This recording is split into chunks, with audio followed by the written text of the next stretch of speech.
Today I'm going to talk about forest plantings and group plantings. In bonsai, the forests and groups are like the poor relatives of bonsai. Most of the people who are serious into bonsai concentrate on these large specimen trees like the dramatic junipers with driftwood, the aged pines, and beautiful specimen individual maples.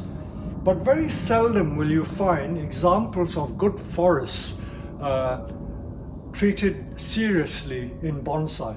But they are nevertheless very, very beautiful things.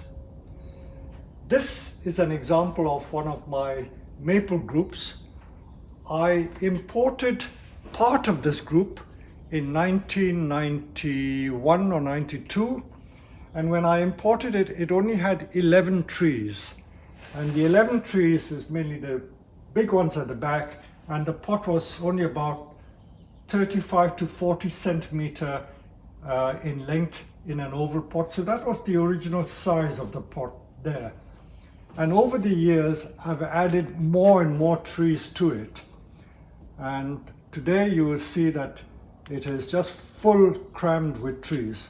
I have lost count of the trees, because to my mind, the number of trees in a large group is not important. And I will explain to you why. But it is a very beautiful group. It's the third week in February, and although it's not quite spring, these maple buds are just beginning to break. I may have to look at it to see if I need to repot this tree, but I'm showing you this group in this condition because it has no leaves. Many people who are fairly new to bonsai always think that the bonsai without the leaves, the deciduous trees without their leaves, are not beautiful things. But for the purist, deciduous trees are best viewed when they are without their leaves, because you can see the structure of the branches. Like in this forest group, you can see the ramification of all the twigs.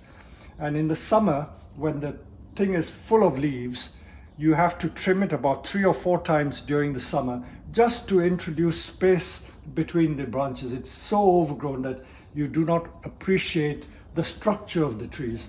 So really at this time of the year, when they are without their leaves, it is a very good time to look at the trees.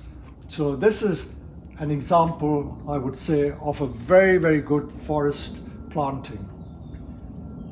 I used to show a lot of my bonsai at various exhibitions, including the Chelsea Flower Show, but I haven't done for the last 13 years because I didn't feel the need to do it anymore.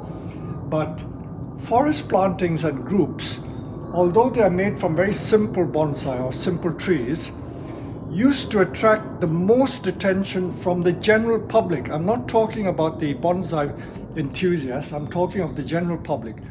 The general public simply loved the group plantings and forests because they look very natural. They can relate to it.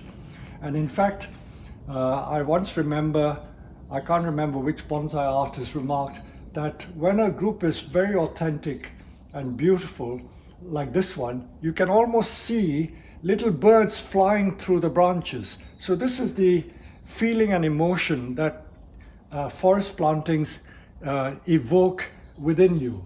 So, okay, this is a good example, but let's show you other examples that have been made in the last 1 or 2 years. So if we move over to the larch, the Japanese larch is readily available in England, and we use it a lot for bonsai. So these are larches of different sizes. This group was made only in the autumn of last year, and as you can see, it's early spring, so the larches are beginning to break bud. The larch, for those of you who are not familiar with this species, is a deciduous conifer, one of the few deciduous conifers that you get. In fact, the Japanese call it the drop leaf pine, or karamatsu. That means a pine that has no leaves, karamatsu. So it's a naked pine. But they're very beautiful because the spring color is beautiful, this beautiful apple green. And in the autumn, they turn into that beautiful butter or golden yellow. This hasn't been trimmed since I planted it together, but it's still okay. The trimming I will show you, it's quite simple to do. This is another one that I did also in the autumn. And as you can see, it looks really authentic. I haven't talked about the numbers yet. I will speak to you about the numbers of the trees in a moment. And this is a larger example of some bigger larches. So you can make beautiful forests using larches. I will also show you how to trim them after I've given a demonstration of how to make these forest groups.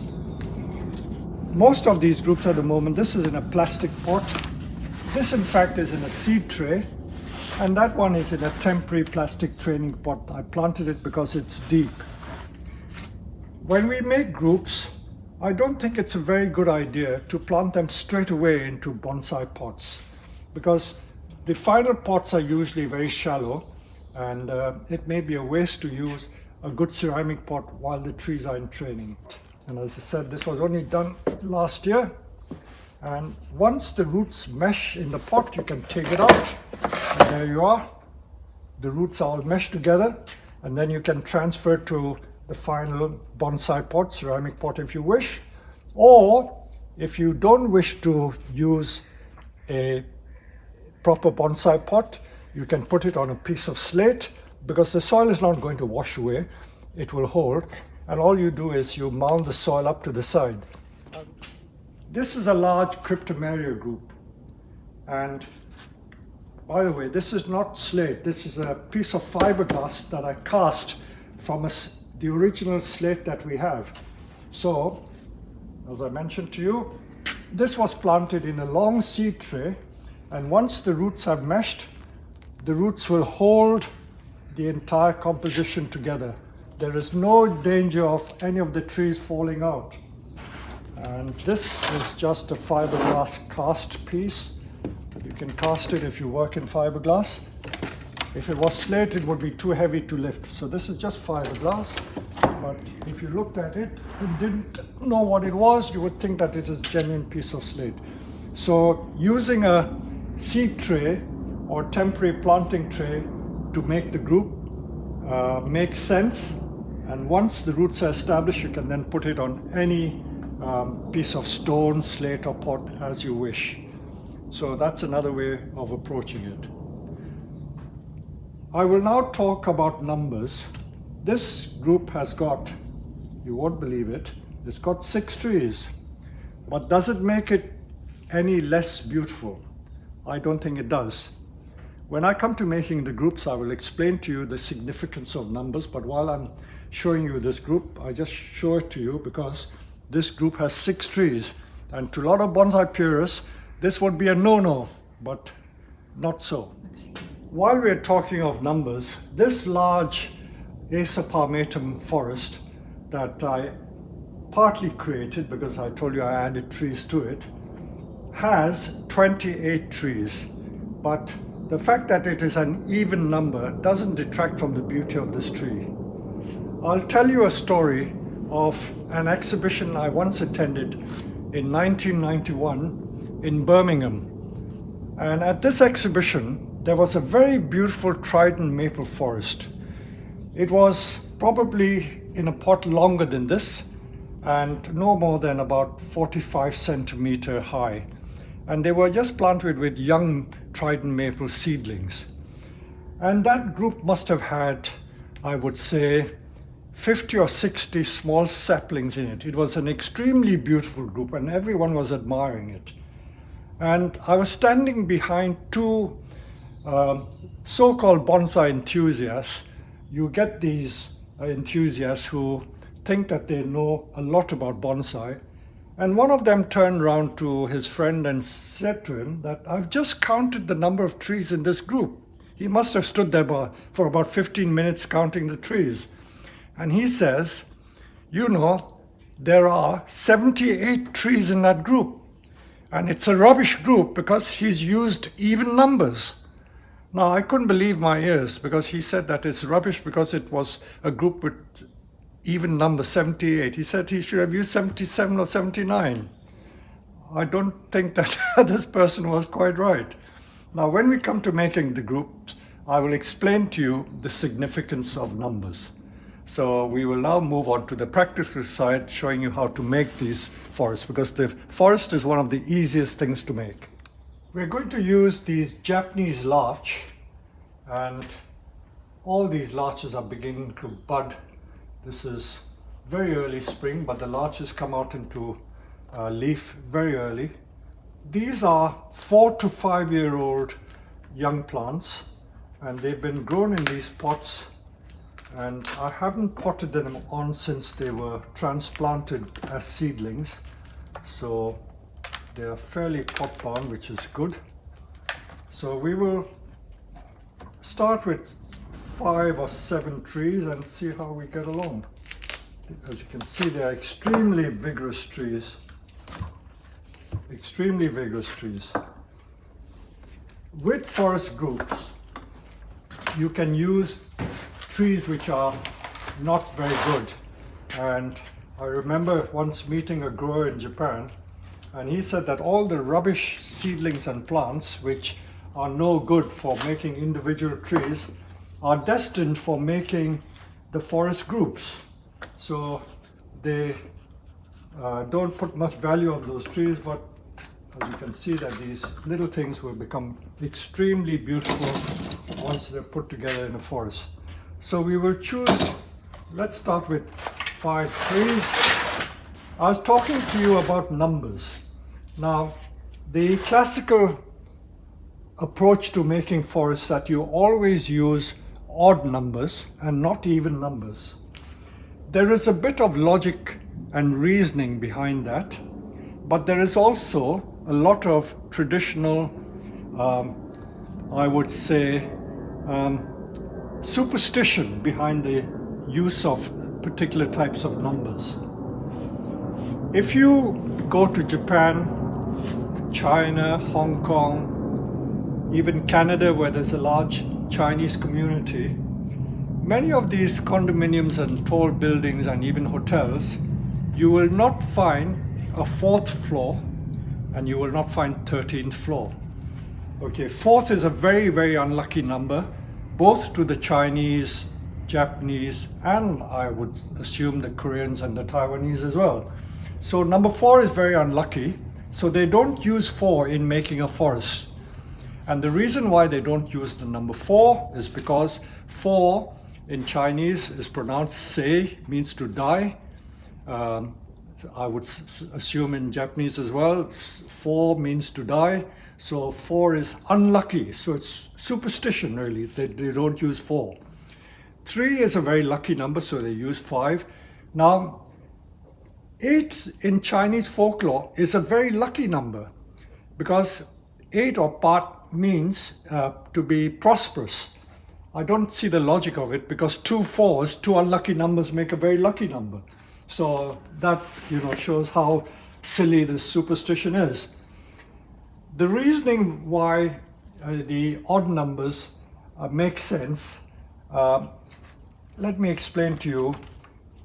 Those of you who do European or English flower arranging will know that flowers are usually arranged with trees like that in triangular form. You'll get 3 sprays, and then you can fill in 2 more, and then you get 5 like that. So they do the flower arranging with 3s and 5s.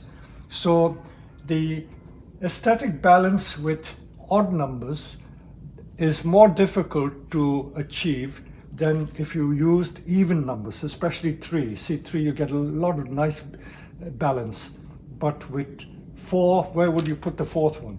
So that is why 3s and 5s are very commonly used in most of these aesthetic things. Now when we come to making a forest group, let's rush on. We will start by making, say, a 5-tree group. So I take these larches out of their pots, and I want to get to the base of the root where it starts. So the root ball is very compact, all of them. If I worked fast, I can make this in about 3 minutes, but I won't. I'll just show you step by step what I do. To make a group planting, we usually start by choosing the biggest or the tallest tree, and that is what we would call the principal tree. Now each tree in the forest planting needs to be like a tall A shape, so slightly broader at the base, and as you go towards the top, and you see the A shape like that. And then same with this side. Make it taper all the way to the top.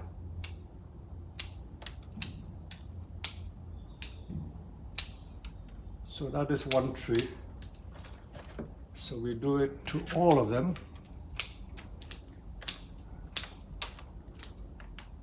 If you want to be a real purist, you should wire each of these individual branches so that they hang downwards. And of course, making them hang downwards make them look more like what real conifers should look like. So we will make each of these in that tall conical shape.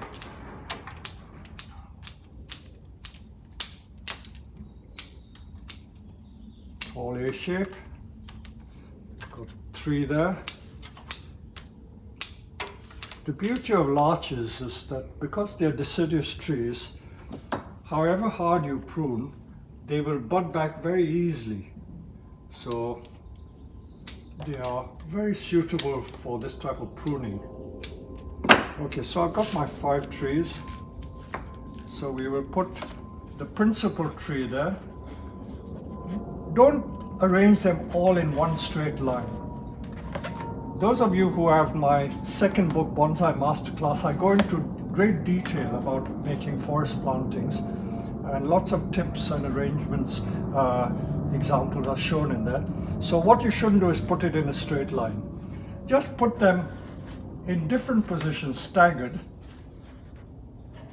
and then you will get quite a nice composition. The other basic principle in making a group is that even though we're using separate trees, the entire composition, when complete, should be like a complete entity. So we make this group a conical shape. So the tallest one is in the middle, and then as it goes out to the side, they become shorter. So the short ones at the side. So the entire composition is triangular.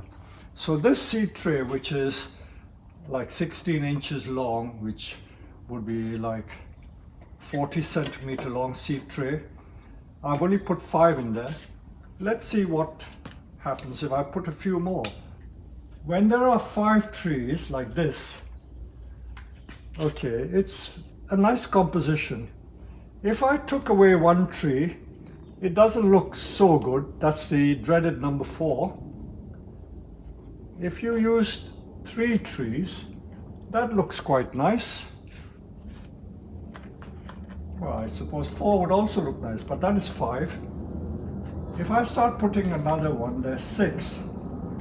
Does it look bad? I don't think it looks bad because it's still okay. So why this obsession with numbers? Okay, 7 is there. If I put 8, which is an even number, I don't think it would detract from the beauty of the tree.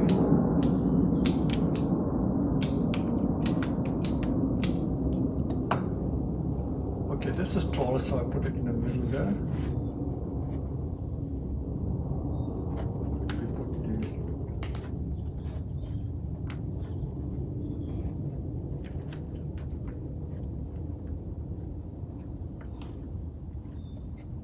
So we've got 8 over there. So the point I'm trying to make is that this obsession with numbers is only because someone said you should do that. Of course, the lower numbers like 3, 5s and 7s do make sense. But I have this theory that once you exceed the number 7, the eye cannot distinguish between odd and even numbers. So the question of numbers then becomes irrelevant. I know that a lot of the so-called bonsai classicists will disagree with me, but this is my honest opinion, and I'm quite happy to go along with that, because this is what people look at and this is what they admire. So we've got at the moment 8 trees. Let's carry on putting a few more. As I said, this group can take many more. So each tree I'm trimming into this conical shape. It's a nice thick one. And of course, if you want to put the trees really close to each other, as in that big maple group, I just trim the roots really hard, and you can even cut the roots off and butt them close together so that the trees are really close. And if you wish to, you can even tie it together to get them really close.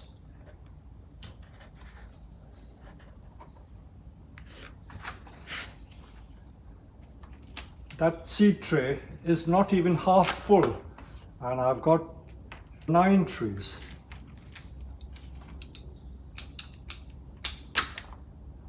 You notice that I'm cutting the trees to different heights so that I get a nice variation in heights. That's 10 trees there. This is 11.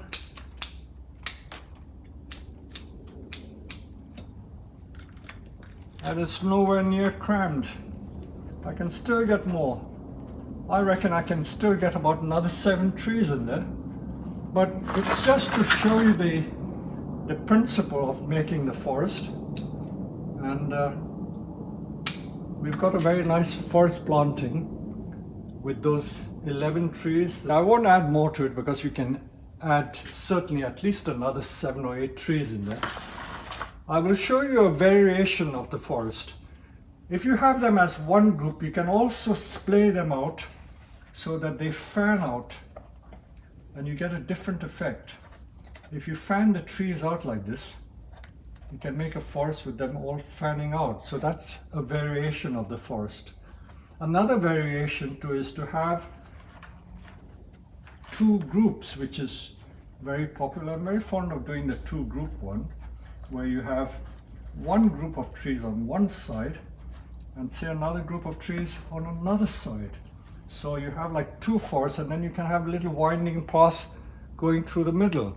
So that's another approach to making a forest. But what I wanted to emphasize here is that you should have them all at differing heights. So that one is a bit tall, I can cut this down. So have them of different heights. So there's this conical shape that you create, and that'll make it more interesting. The reason why you need different heights, if I show you a commercial group, some of the hardy Chinese elm groups that come from China, most of these trees are the same height and they don't look so interesting. So you can always break this up and make them look better. Another thing that you need to watch with these groups is don't have thick branches. Now this is only a commercial group, but what I would do, it's extremely pot bound. You can make root cuttings from these, but if these trees were mine, I would probably replant them in another way. But what I would do first of all is take some of these very thick branches off and let thin branches grow.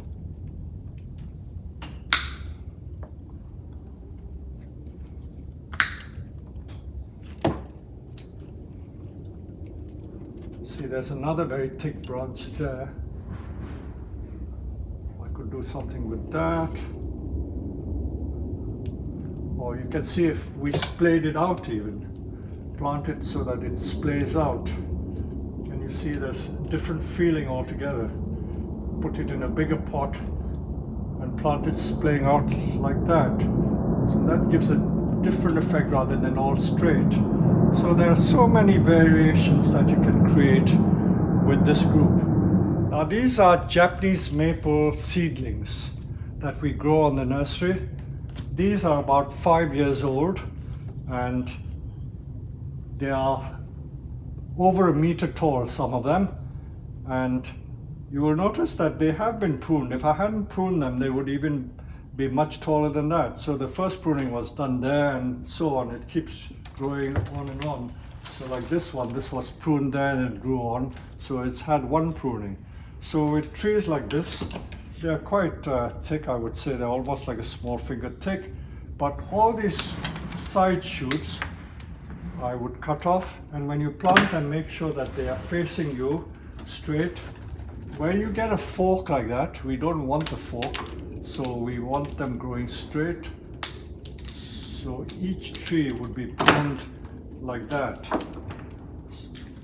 I'm not going to waste time making it, but it just shows that you do have to prune these like that. Always place the tree so that it looks straight, or if you do use it on the outer edge of the group.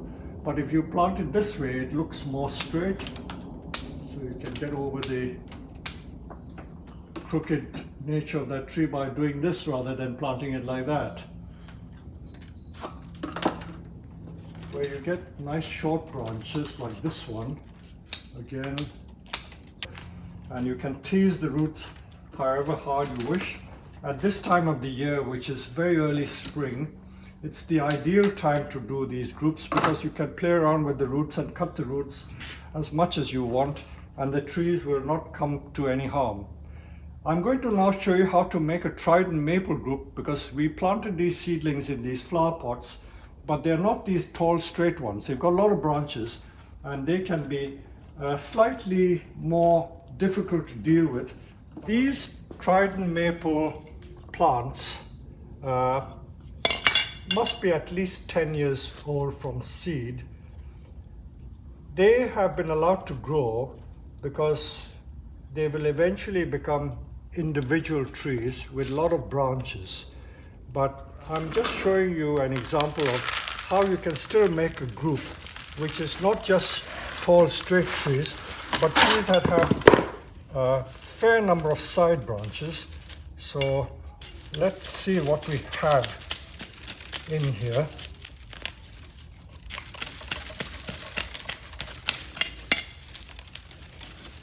With these vigorous trees, it's always a good idea to keep transplanting them, because if you were not careful, they will soon become so congested you'll never be able to disentangle them.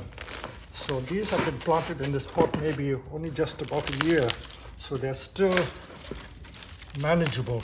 You can see that we can take them apart quite easily.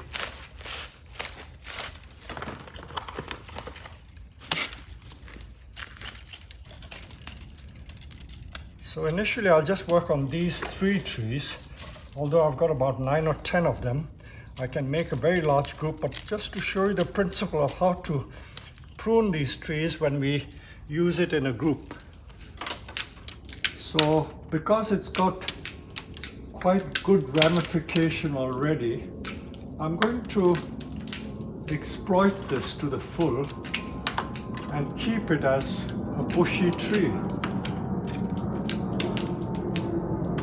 Because in nature you do find trees growing in the woods which are of this nature. So nothing to be worried about. This is a bit ugly there. Take that off. So that is one tree. And another one is this one.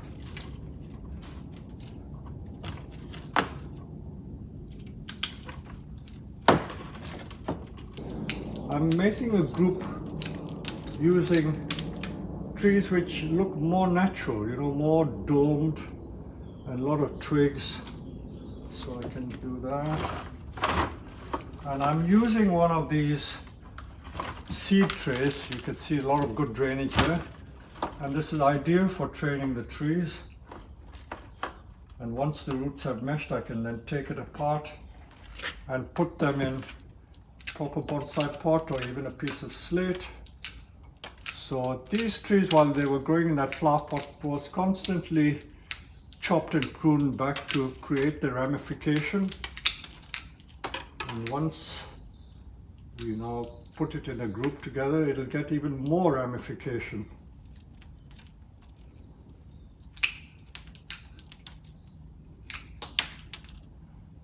So what I'm trying to show is making a forest using trees that have a lot of branches like that. So because they've got so many branches and twigs, I think spacing them much wider apart makes more sense.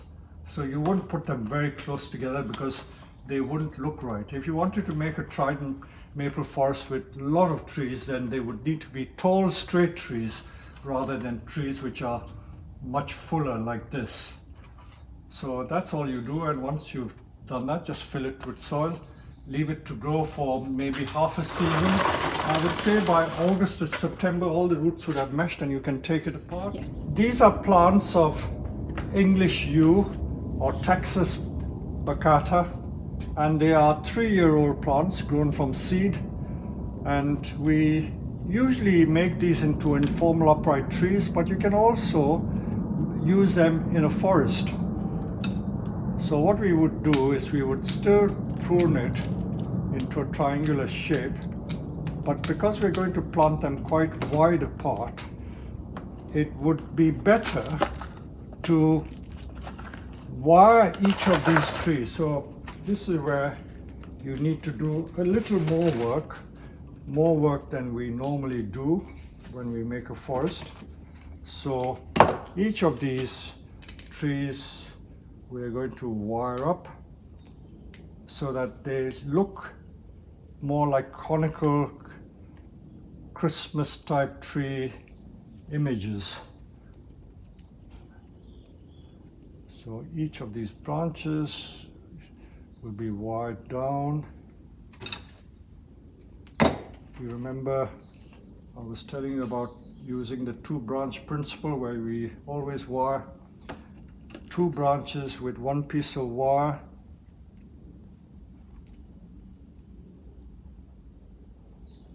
You notice there were 3 branches there, but I still wired that one with one which was already wired. I'm using 1mm wire. There are different gauges of wire, so you've got to match the grade of wire to the thickness of the branch that you're wiring.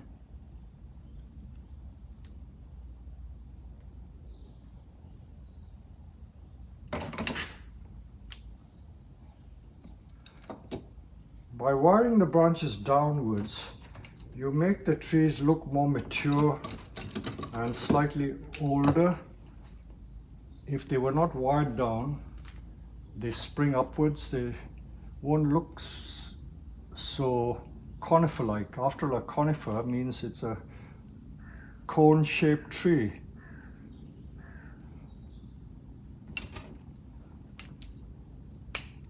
With the larches that we made, it also makes sense to wire those branches downwards, because it would just make it look more authentic. But while the tree is growing, you can always do that later on.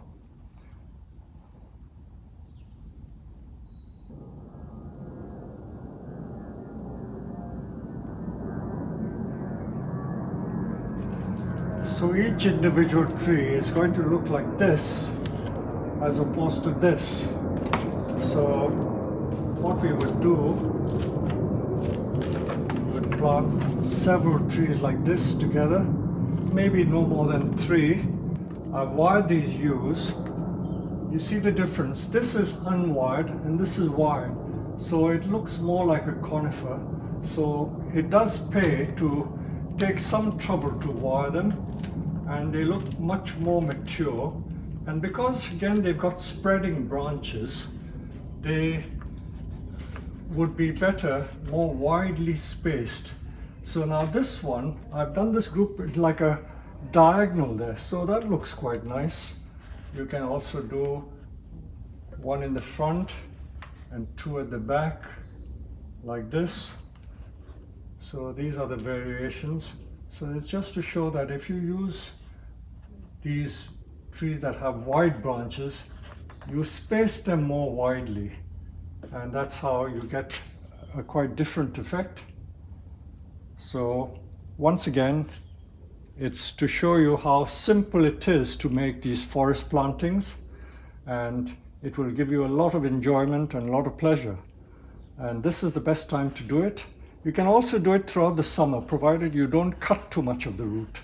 So most of these compositions you can create most of the year, but spring is a very good time. So I hope you enjoyed this video about group plantings, and we will show you examples of groups that are in leaf, and you can enjoy seeing those pictures. Thank you.